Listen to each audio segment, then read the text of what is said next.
अखंड मंडलाकारं जाततं चराचरं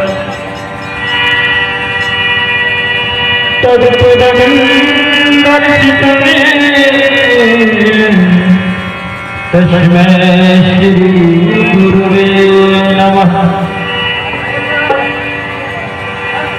गुरुर्ब्रह्मा गुरुर्विष्णु गुरुर्देवो महेश्वरः गुरुर्साक्षात् परब्रह्म तस्मै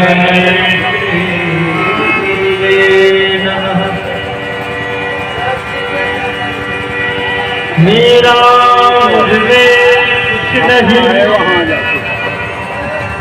जो कुछ है सो तो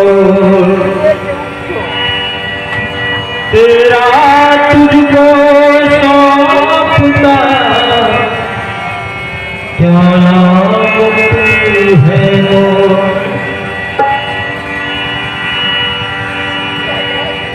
बोल सच्चे दरबार की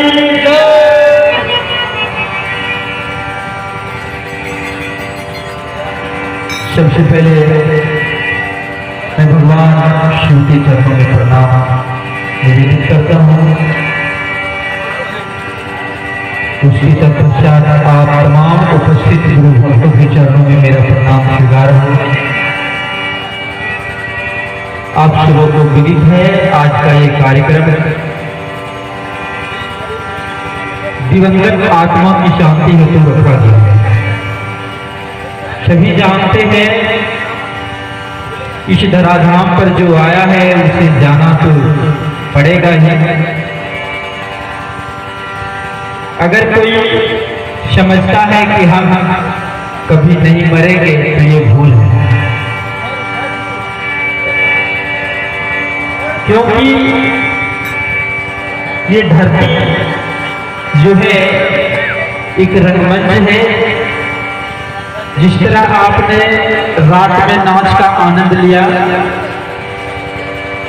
उसी तरह का ये एक धरती है जहाँ पे रोज नाटक करने वाले आते हैं, नाच करने वाले आते हैं और अपना अपना रोल अदा करके चले जाते हैं। संत सम्राट कबीर साहब कहते भी हैं, आया है सो जाएगा राजा रंग फकीर, कोई सिंहासन चढ़ी चले, कोई बांध जात जंजीर। जो आया है उसे जाना है। जब हम लोग अपनी माँ के गर्भ में होते हैं तो हमें गर्भ में बहुत कष्ट होता है और परमपिता परमात्मा से हम रो रो कर कहते हैं कि हमें इससे मुक्ति दिला देना, हमें इस गर्भावस्था से मुक्त कर दीजिए, क्योंकि बहुत कष्ट होता है जब हम माँ के गर्भ में होते हैं। तो कहते हैं परमपिता परमात्मा उस जीव से कहलवाते हैं कि तुम अगर इस संसार में जाओगे तो मेरा भजन तो करोगे ना। तो कहते हैं हाँ, जब हम जाएंगे तो आपका भजन करेंगे।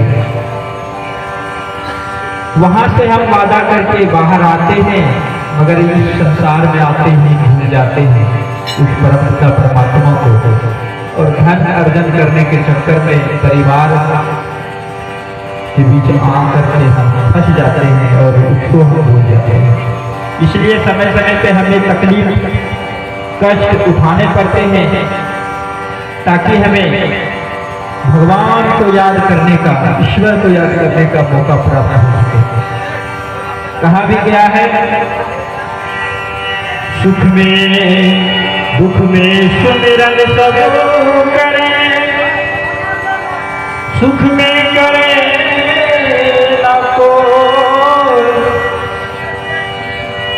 जो सुख में सुमिरन करे दुख काहे को हो। हमें सदा भगवान को याद करते रहना चाहिए। ये शरीर जो है, ये मानव तन जो है पक्के फल की तरह है, पता नहीं कब छूट जाएगा। इस शरीर पर हमें कदापि गुमान नहीं करना चाहिए।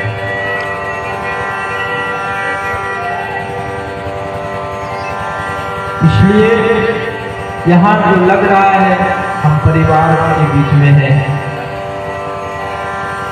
समाज में है, सब अकेला है, हमें लग रहा है हम साथ में हैं। और लगातार संत महात्मा आकर हम लोगों को चेतावनी करते हैं। वीर आदमी का है आदमी